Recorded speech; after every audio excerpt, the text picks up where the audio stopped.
Welcome to the Dear Doc podcast, where we will discuss the business of running a dental practice with a panel of experts. Now, your host, Dr. Christopher Hoffpower.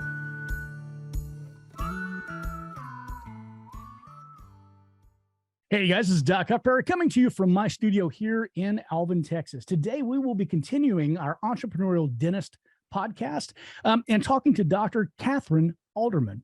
Now, Kathryn Alderman came to this country whenever she was 18. She immigrated from communist Russia. Since then, she has built a career successfully owning 7 dental practices. And why? She tells us the secret of success right after this commercial. Do you feel like you are wasting your time and money marketing your dental practice? The fact is, most marketing companies are not focused on your best interests. They focus on their profit. At Art of Dental Marketing, our engagements are month to month, allowing you a low risk and foundational level to build trust as we build real solutions. Right now, TBOD members can enjoy exclusive discounted pricing on our ultra-fast websites and local SEO services. Visit us online at artofdentalmarketing.com or call us at 913-214-8502. Kathryn, talk to me a little bit about your journey and what made you decide to move here from Russia at the age of 18. Did you come with your family? Did you come by yourself? What caused this change? I know you told me a little bit before we went on the air, but I'd like to share what your words were with our audience here. Well, I actually didn't tell you the full story. The full story is pretty amazing. And the full story is actually the reason why I'm so supportive and why I'm successful as well. And why there is not amount of stress or a challenge in dentistry can take my success away. And hopefully my story and what came out of this story can inspire other dentists and help them to deal with any challenges that they overcome. So when I was 18, I came here without speaking English, without having a family, friends, and I ended up in a homeless shelter. So when I was in a homeless shelter, I was 18 years old and a young mom at the time as well.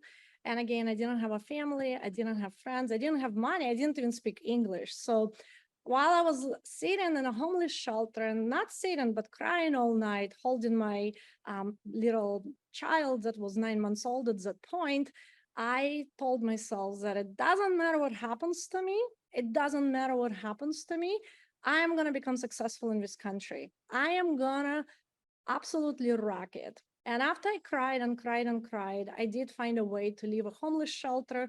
I did find help to help me to get into educational system, to start learning English, and the rest of the story. But the reason I'm telling this story and the reason why I will always tell this story is because while I have been an entrepreneur and building offices, I have had my share of challenges with staff turnover, DSOs coming to the market, pandemic hitting, higher prices of running a business.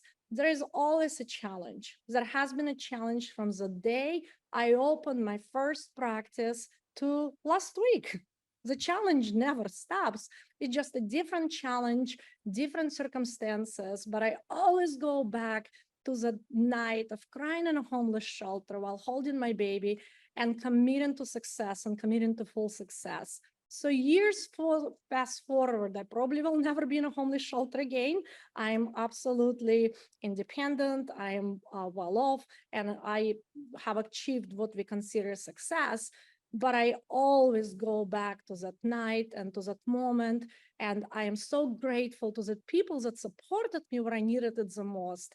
And because of that, I'm also very supportive to anybody that needs help, whether it's my doctors or patients, or maybe dentists in a community, or maybe it's team members that are struggling and overwhelmed with your job. I'm just a very supportive because of the experiences I encountered myself. You know, it's funny because you left out to me what was one of the most powerful statements that you could have made. And that's something you told to me off air. When you decided to immigrate to the United States, you left knowing that you were leaving what could be a promising career as a lawyer. You were in law school in Russia. but you realized that you would have to be part of the problem if you stayed, because otherwise you wouldn't find success unless, of course, you were, playing the same corrupt games that everyone else was playing. I laud that type of moral decision. You put yourself and your child in a homeless shelter because you refused to build on the corruption around you. And I have to applaud that. Thank you. And people will say you were only 18. I knew that Russia was not a country for me to live at when I was 15. So I was very, what we call an earlier starter. Obviously, I was an earlier starter because I had a baby at 18 and moved to America at 18. So I really was living, I wasn't what we consider maybe an average teenager at that point. And I was only one of the few people that got into law school at such an early age. But when I did get into law school, I was actually hoping for the change. I was hoping to be the light. I was hoping to help people. And I knew that I would actually be able to support guilty people, not guilty people. I knew in my heart I could take a criminal and I would probably find a way to support them in a way. So I knew that law was a really good job for me. But when I got into law school and started seeing how, going through the practice of law and doing practicals and taking classes, I quickly knew that you had to accept to be part of a problem if you wanted to make money. And I did want to make money. I always wanted to make money. I wanted to be financially stable, financially independent. So I knew that practicing law in Russia was not my desire. Saying it now, what's happening in Russia just proves that how right I was. And Absolutely. even back then, I knew how the country was not for me, that it was full of lies, full of corruption. And while I loved a lot of things about Russia, I early on knew that I couldn't be part of a problem because I wanted to be supportive. I wanted to be kind. I wanted to do things that were right, and Russia couldn't give it to me. When I came to America, people will say bad things about America all the time, and I'm the biggest patriot in America. I am the biggest patriot of United States. I think United States is by far the best country in the world, and there is nothing that can change nothing that can change my opinion about it, because I think USA is one of the most amazing countries in the world. So I'm really glad to be here, and I'm glad to have businesses here. And what other country can somebody come to and go from being in a homeless shelter, young female without any financial support from her parents, to becoming a practice owner of multiple locations and having the best education in the world. There is no other countries that can do that and offer it and support young females to go for their dreams like that. So I'm super grateful, super excited, and just I love every day living in America. I just love it so much. Well, I love your enthusiasm, and you're right. Unfortunately, it's a message that, I mean, we in our current divisive society, there's so much vitriol out there.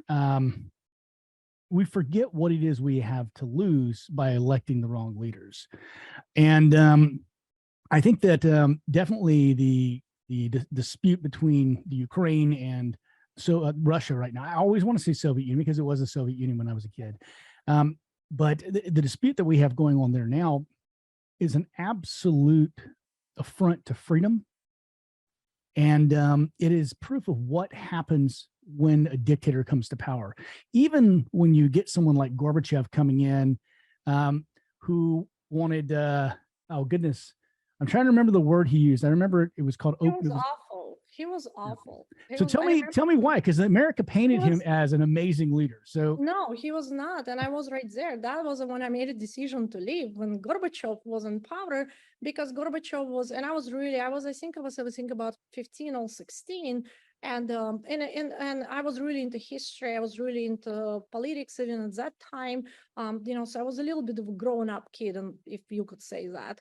But Gorbachev was saying one thing, but I saw completely different actions towards the people. That was at the time where I was standing in long lines just to get bread and eggs and Right. milk, and I was hungry all the time. So he was saying one thing and everybody was saying how wonderful he is while I'm standing in the line and I'm hungry all the time. And I also love to eat. I eat like a man. I eat more than a man. I eat more than my husband, more than my kids put together. So that metabolism was even stronger at that time. And I was always hungry. And here I am standing in long lines just to get a dozen of eggs. And I would have to stand there for 2-3 hours to get eggs and bread while Gorbachev was making his changes. And as a young teenager that was already kind of rebelling against that regime and rebelling against what was happening in Russia, it made no sense to me. It's made no sense to me. I had no clothes. I had no money. My family had no money, and we had no food, and I was hungry all the time. So to me, it was just I thought that he was over promising and under delivering. And again, I didn't know back then, but now I know that it's just a system that will never change. It's so corrupted Absolutely. and that it will never change. But saying that all experiences are valuable, saying that it's made me better leader. And a lot of time in dentistry, in dentistry, we talk about leadership and we talk about leading people, but a lot of dentists still in that mindset that they have to be dictators. They got to be dictators. Absolutely. They have to tell people, they have to have checklists for mornings and afternoons, and they have to tell people what to do, and they have to really guide people on exact steps and what needs to be done. Where I say that actually doesn't work. It does not work. It's so outdated. It's kind of the way Putin does it. We really have to, when we want to lead a team and when we really want to have a engagement, and especially what's happening now, everything that we know about leadership, all the habits that we have developed in the last 20 years need to change because of the pandemic, because of the people changing the way they perceive jobs and maybe not wanting to work or wanting to work for specific places. The leadership has to be absolutely free of dictatorship, and the leadership has to be engaging and positive. And what you said earlier today in another podcast, you said it, unless there is a problem, they need to be empowered, completely empowered and trusted to lead in the area of expertise. I And agree so heartily. you said it perfectly. You said it perfectly. So sometimes, and I'm guilty of dictatorship. I'm guilty of that because I grew up in dictatorship. And while I was young and trying to grow all of these locations, I was tired. There were days when I was exhausted and tired. And going to dictatorship felt the right way because it's if I micromanage, I will get the results that I want. Well, it took me a minute to learn. It didn't work. Anytime I apply dictatorship, maybe it would work for a minute, but I would not get the long-term engagement. I would not get the long-term trust from my people. And ultimately, I would have a high turnover rates. So what I learned is to do exactly what you said earlier today, completely trust them. And unless there is a KPI that shows that one of my systems is not working, or maybe there is habits that are not followed and practiced, I need to come in again from a supportive point of view. Hey, how can I help you? How can I support you? How can we make this better? Let me know. How can I help you? And so dictatorship becomes communication and collaboration. And that's how you actually grow one location, or 2, or 7, or 100, without losing yourself to that. And without making people feel that we micromanage them or don't trust them. That's truly the secret. So that leadership and what I learned not to do from Russian presidents is really what making me the best leader now and growing my locations. And I haven't mentioned, but I will be growing more locations. I will be growing more locations. And at some point I may have, gosh, sky is the limit number of locations, but doesn't matter how many locations I will grow or how many people I will be managing. I have learned from Russian presidents that dictatorship and micromanaging and telling people what to do does not go far. You have to collaborate, trust, empower, and that's how you get engaged, strong teams. Absolutely. Earlier you said something about growing practices and not losing yourself to them. There are two concepts that I wanted to get into the interview this morning, but there wasn't really an absolutely great place to put it, but this is a great place. One is the concept of lines of authority, and the other is the concept of developed traffic. So whenever I was coaching my team, what I would tell them was, if it doesn't need to be on my line, and what that means is if I'm not the only person who can do it, then you should use everyone in the chain of command, everyone in our org chart. I don't know if a lot of practices use organizational charts. I did, because I thought that graphical representation was just an ideal way of communicating the correct path to bring something. And if someone was about to put something on my lines, I would look at them and say, is that something only I can do? Does it need to be on my lines? Go look at your org chart. And they would go look at the org chart and they'd say, sorry, doc, I forgot I was supposed to bring this to whoever. And they would go and it would be handled. It's only after it went all the way through those lines that I would deal with it, if no one else in the practice could. And that brings us to the concept of developed traffic. When you insert yourself into your chain of command in a place where you don't need to be, at a time you don't need to be there, you create something called developed traffic, which is you make everyone else in that area less efficient because they begin second guessing themselves. The only time you should interfere with a team member is when their personal statistic is down. And then you do it to rescue the position, then you retrain, and barring retraining, you replace. Retrain, rehat, replace. And that's the line it should follow. Your thoughts? You just gave me about $5 million advice, if maybe not more. This is, I couldn't have said it better. I could not have said it better. And I am taking some time off before I add any more locations to get in a habit of what you exactly described. Because when we have a one location, or even two locations, or three locations, we tend to put ourselves in the chain of command. We Right. have to.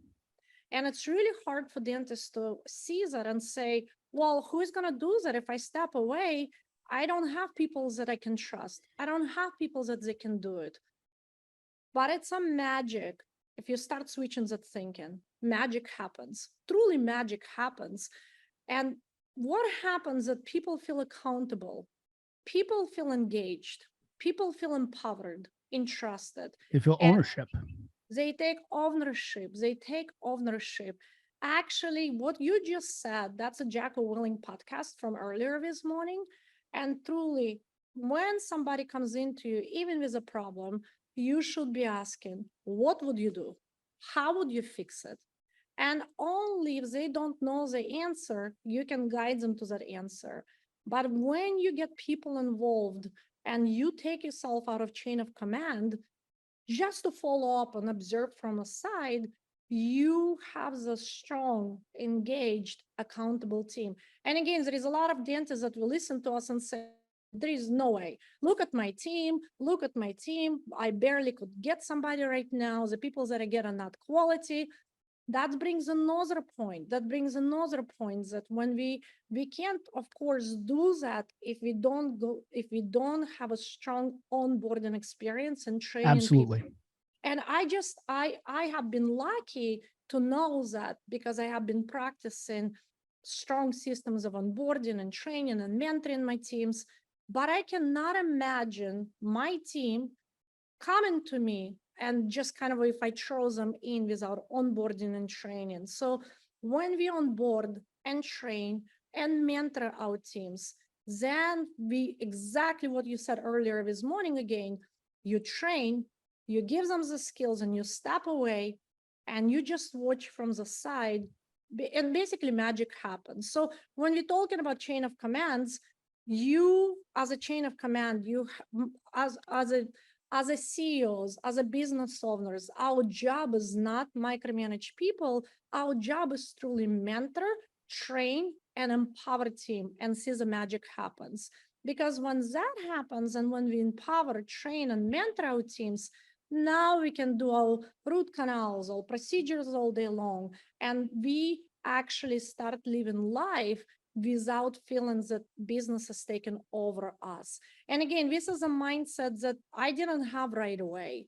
And it took me a few years to develop this mindset. But once a dentist understands it and develops it, all of a dentist is lucky to already have that mindset. They practices grow, they're successful, they have lives, they enjoy dentistry, they don't feel burned out. So the secret really, the secret to not losing yourself to dentistry or any business is truly is empower your team, engaged, and be that person in a chain of command that you don't, the commands is not coming from you. That's Absolutely. the, Well, the, it's interesting to me. We have a lot to learn from history always. I read a meme this morning. It said, those who do not learn from history are doomed to repeat it. And those who do learn from history are doomed to watch others repeat it. yes.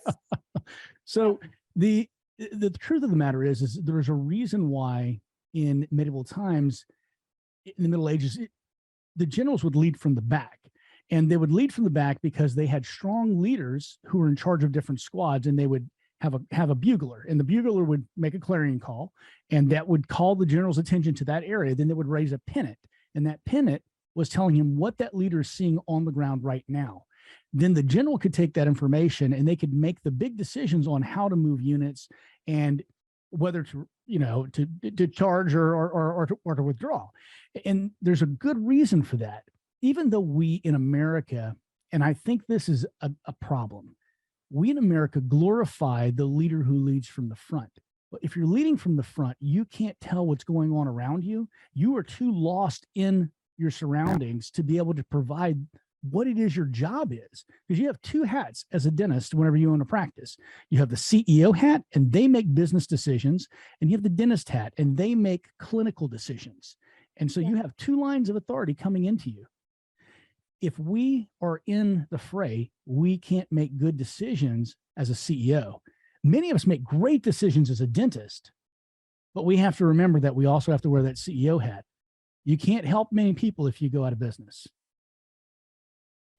Well, not only that, I think you have seen me talking a lot about it, working on business instead of in business.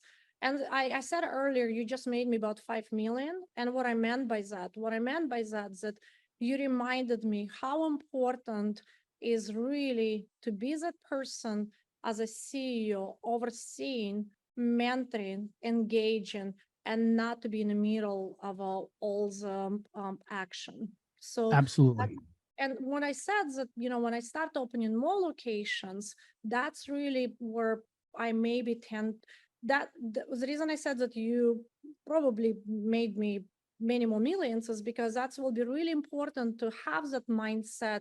No matter how much I grow, no matter how many locations I add, that I am not to interrupt people's jobs. I am not to micromanage them. No matter how many locations I get, it's actually my job should remain to support, engage, and give people all the skills and support they need to do their jobs well. And that's how I can be successful with 7 locations, all 770, all 700. And I know this is really foreign to many dentists, and including me just till recently, but it's a really important concept to understand, because it allows us to lead without micromanaging, and what I call lead influencing without authority. So, and once we understand that influencing without authority is the key to having strong, engaged teams, and ultimately it's the key to us being happy and loving what we do, because what you said, we cannot do it all. We cannot be CEOs, HR managers, dentists all day long. So we really, once we understand that, and once we understand how to do it, the life becomes a lot easier, a lot more pleasant, and a much more profitable business as well. So tell me, as you reflect over your years as a business owner, what were some of the early mistakes that you wish you could go back and fix? And as you said, I know it's kind of tongue in cheek because all of those mistakes made you who you are, because they're great learning opportunities. Every mistake is a learning opportunity. What would you go back if you could and just slap your younger self? I know I've got a told you few. right away. I know the answer. Actually, it goes back to Joe Mao. I took his. So when I was thinking that, what mistake did I make? Am I doing a right job? Am I doing a great job leading my office? Because it's leading my group, because it's a lot of pressure on my shoulders. So I wanted to have. I wanted to know: am I doing things correctly? Am I being as profitable as I can be? Am I doing a great job? Am I leading my group? And should I be adding locations? And then I took Joe's class for the MBA. I think it's an MBA class, 1 week MBA, Right. 1 week MBA. And I knew that I was doing everything perfectly. Like I knew, I was like, I got a reassurance that, wow, I know what I'm doing. I'm actually really good at this. Like I literally get the business, the leadership, the finances, the KPIs, case acceptance, you name it. But what I knew, and I was so mad at myself that I did not hire a mentor or somebody that understands the systems, the KPIs years earlier. I lost millions. I made $1 million Absolutely. mistake because, and again, dentists, I see this all the time. Dentists say, should I hire a coach? Should I hire a mentor? And my answer will be absolutely, you should. Because you're smart, all dentists smart, all dentists smart. We can all watch YouTube videos and webinars and go to schools, but we practice dentistry full time and we have families, we have lives. We don't have time to learn the business of dentistry 40 plus hours every week. We don't have time. So business of dentistry should be handled just like learning a new dental procedure. And if we become a business owners, or whether we have a one practice or multiple practices, we all should take classes, MBA classes or business classes to learn it. So the biggest mistake I made, and honestly, probably the only mistake I made that was really significant, is not to hire a business coach when I started. And back then, there wasn't many leaders. There wasn't many leaders in dental consulting or business consulting. So I kind of had to learn it all myself. But that was my mistake. And I didn't know about that mistake till maybe about a year ago. I thought a big mistake. I'll tell you, one of the things that I've always believed, and please feel free to disagree with me. There's always room for disagreement. I think that it is very valuable to hire a business consultant who is not a dental consultant. Now, it doesn't mean that dental consultants don't have anything to teach you. They know a lot specifically about dentistry, but many dental consultants, they kind of string you along. It's here, we're going to teach you how to handle this. And they keep the secret sauce to themselves. Oh, we're going to teach you how to handle this. We're going to keep the secret sauce ourselves, because they want that long engagement of $35,000, $40,000 a year. A good consultant who is not trying to do that is worth their weight in gold, because they teach you the systems you need. And sure, they answer your question, but they don't hold your hand. I think hand holding is one of the worst things that can possibly happen to a business person. You need to be afraid that you're going to make the wrong decision and still make a decision. And until you have that power, you're kind of handicapped. Yeah, you're kind of kneecapped. Yeah, there is a lot here to answer. A lot to unpack. There is a lot here to answer. So I'm a consultant at this point as well. Again, I'm very careful who I take, but I don't want to work with people for a year. Right. I don't want 35 to 45,000. I actually give 7 sessions, and uncomplicate the complicated. I say this is the 7 systems, all 8 systems you need to know. This is very simple. There is no fluff. I'm telling you exactly what's working and why this is working, why this is going to make you $1 million practice almost immediately. Do you know? Right. That's 7 systems. So I don't really want to work with anybody for a year just because that's not what I do. Well, it's not your business model. Your business model is to go in and actually support people and say, You here, got it. here's how you fix the problem. Thank you. You get it. People ask me all the time, and I said, no. I have a line of people waiting for my support. You get Exactly. 7 times with me. That's all you need. If you implement what I'm telling you, you're gonna be $1 million practice. Saying that, I like Joe a lot because he's a dentist. I do think there is something about being a dentist and understanding what it feels like doing a root canal, falling behind while root canal is failing. Absolutely. Maybe, and a 3 hygienist waiting for your checks. And you have a new patient that has 500 questions and doesn't speak English. There is definitely that level, but my business coaches now, Jeff Kaufman, the founder of Priceline.com. That's who I'm learning from, and Right. that's who I'm actually. So again, there is a place and time. There is many business coaches that are great in dentistry. There is also great coaches outside of dentistry. I don't think there is ever one coach that will teach you everything. And Absolutely. I really love search engine optimization. So I have really, my coach for that is Neil Patel. That's really my coach for that. So I think there is place and time for every coach, and every coach can teach you something. But if I chose a coach for myself, it really needs to be short and sweet. Give me, Meat and potatoes. give it to me and I'll roll with it. I don't even want anybody to submit me or to work with me for long periods of time, because it's like I want to work with somebody, learn from them, and I want to move on to the next coach. Absolutely. And my opinion may not be a popular one. I was always that guy. My professors either really loved me or hated my guts, because my philosophy was as a student, I was purchasing the right to learn everything that person knew, and I was going to wring them out like a wet sponge. I wanted to know everything they knew, and that's what I expected.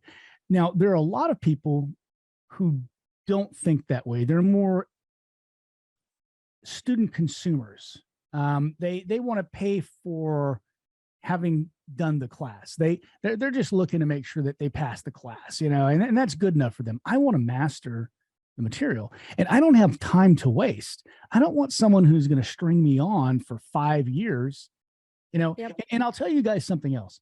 There's not a lot to know about running a practice. There's not a lot to know about running a business, and most of it flows over from one to the other. And so it's like you were saying, Kathryn, you had 7 key points. Now, I'm not going to ask you to give away the secret sauce. Tell us what your 7 key points are. What are the 7 things that a dentist needs to know about running their practice and scaling it until they get to the point where they're scaling a bunch of group practices? I can name it for you in the middle of the night. If you wake me up and I'm super sleepy and I'm in my deepest sleep, and I can tell you the most important systems. Again, I may not go in order. Number 1, culture branding. You have to know how to brand your business. If everything has a brand, whether we create it or not, Yes. everything has a brand. The same as a culture. Culture is how your brand is presented when you're not there. That's so culture and a branding is really important. And again, it's all becomes very important in the long run as well. When conflict or challenges come in, culture and branding help you to deal with those conflicts and challenges. Number 2, scheduling. Just like what you said earlier today, again, scheduling, and people that make our schedules, they have to know how to make a profitable schedule. I actually anti-models of 2-3 columns. I am actually Yes. pro-model a 1 column, a very high quality dentistry and a quality over quantity with a high production, high collections. So it brings me to another point, collections, and I would completely eliminate a billing system, because billing system is something that we should have done maybe 30 years ago, but that's not a system we need to do that anymore. So billing and high collections, that's system number 3. Number 4, preventing no-shows and the last minute cancellations. I always teach my team, if can you cancel on your hairdresser? And they say, no, you can't. And I said, why people canceling on doctors? Mhm.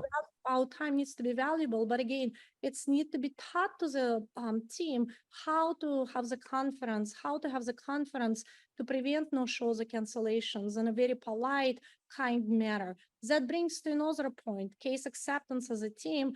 High case acceptance is the key to building the practice of your dream without feeling burned out and being super profitable. So case acceptance as a team, because you know it and I know it, case acceptance depends 50% of it depends on a clinical, 50% of it depends on financials, and then finally understanding procedures, internal marketing and external marketing as well. And then measuring success, KPIs and understanding stats and how we measure success and how we lead the team to understand those KPIs, motivate them, engage them in success. So again, culture and team, working with team.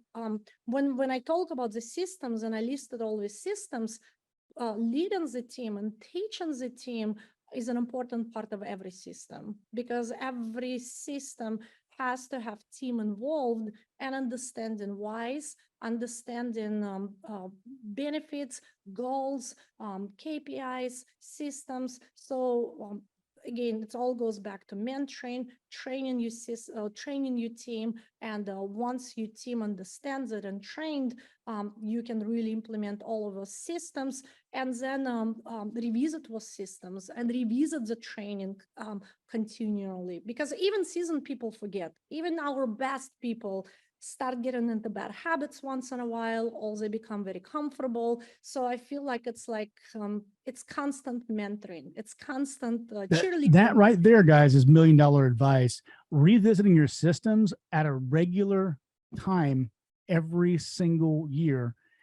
And one of those systems I'm going to talk about whenever you're finished. I'm going to add one thing. I said it. I basically listed all the systems for you, and you can agree that you manage with systems. You manage with systems and you understand how to train your team. You're $1 million practice right away. Absolutely. Then 2 million, 3 million. You can just maximizing and leveraging what you have. And here you're just successful without even needing to be in every aspect of your practice. So you know that's the core systems that we need to know, and it doesn't take a year. That should take 2 months step to work with a dentist to understand and retain the information that they're given. So 2 months is a good time to work with a dentist, so they can actually learn the systems, implement it, revisit it, and kind of it just retains information. But it would be unfair to tell a dentist, hey, I'm going to work with you for 2 years to master what systems. That would be a waste of money, time, and energy for everybody. You know? I completely agree. I think that there's a lot of obfuscation that goes along with these consultants, and I hope you understand now better what I was saying whenever I said that earlier. So the last thing I am going to urge every dentist out there who is listening to this podcast, and by the way, guys, if you have questions, go ahead and drop them down below. And Kathryn is in the business of dentistry. She can answer your questions directly. Just tag her. But the last thing I'm going to tell you guys to do, and I'm going to beg you all to do this for yourselves, is to create something called an ideal scene. What you do is you think where you want to be in 5 years' time. You write out your perfect day personally, and your perfect day as a dentist, and your perfect day as a business owner. Then what you do is you create a plan on a separate piece of paper about what steps you have to do to get to those goals. You seal those goals up in an envelope and you tape it to the bottom of a filing cabinet or bottom of a desk, and you open it every year on the same day. If your goals have changed, you update that ideal scene, because if you're going across the Atlantic in a sailboat, being 1 degree off means you're going to be thousands of miles off at the end of your destination. Constant course corrections are the key to success. If you do that, and if you follow your plan, and if you get good coaching to make sure that your plan is a good plan, you will be successful. There is no doubt. 100%. Like, that's just the key to it. And I like how you said check in often, because you actually want to see that's, I completely 100% agree. I would actually put it right in front of me where I see it every day. Because then it becomes subconscious call to action. You create a call to action to do that. And it's amazing that you will look even a few months later how much closer you are to it at all times. And that's how you will stay on point. That's how you will stay on a track despite the challenges, despite the pandemic, despite what's happening around us, because you will have that subconscious call to act. So your decisions, your all the decisions that we'll make will kind of guide towards that, toward those goals.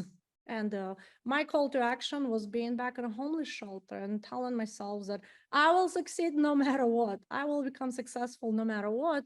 And even now, when I have that difficult situation, or difficult months, or difficult challenge, I tell myself, no, I got it. It's fine. It's fine to be upset. It's fine to be frustrated. It's fine to be maybe even crying. It's fine. I'm a human. I'm allowed to have all these feelings, but hey, my goal and my call to action is to succeed no matter what. So, right. You're completely right. I love it. Thank you. Well, guys, thank you for joining us for another episode of the Dear Doc podcast. I hope that you've taken some value from this. Kathryn, spasiba. Thank you for joining us today. Отлично, спасибо. Thank you so much. Thank you for inviting me and talking to me, and really giving me a chance to talk to others and share my story. Well, guys, you've spent another hour listening to the sound of my voice. I hope you didn't have anything better to do. Have a fantastic day. This is Doc signing out. Hey, folks, before I let you go, I just wanted to make sure I thank United Medical Credit for sponsoring this podcast and also the business of dentistry. Go check out their website at www.unitedmedicalcredit.com/TBOD to get a special deal.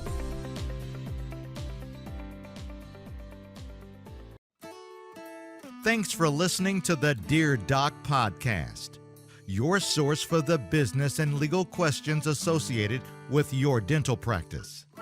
Don't forget to subscribe to the Dear Doc podcast on all major platforms.